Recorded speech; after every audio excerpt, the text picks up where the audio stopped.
जिल्हाधिकारी अमोल येडगे यांनी जिल्ह्यात इंधन साठा पुरेसा आहे तसे ठासून सांगितले असले तरी हातकणंगलेसह सांगली कोल्हापूर रोडवरील अनेक पेट्रोल पंप बंद ठेवण्यात आलेले आहेत। अनेक ठिकाणी पेट्रोल डिझेल संपले आहे असे फलक लावण्यात आलेले आहेत। त्यामुळे जिल्हाधिकारी अमोल येडगे यांनी केलेला दावा फोल ठरला अशी चर्चा सुरू आहे। काल दुपारी अचानकपणे पेट्रोलचा तुटवडा जाणवणार अशी वार्ता वाऱ्यासारखी जिल्हाभर पसरली आणि दुपारनंतर बहुतांशी पेट्रोल पंपांवरती लांबच लांब रांगा पाहायला मिळाल्या।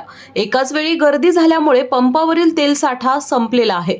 परिस्थिती पूर्वपदावर येण्यासाठी किमान आणखीन दिवस लागतील असा अंदाज वर्तवण्यात येत आहे। मात्र नागरिकांनी कोणत्याही अफवांवर विश्वास न ठेवता पेट्रोल पंपांवर गर्दी करू नये असं वाहन प्रशासनाच्या वतीनं आवाहन करण्यात आलंय।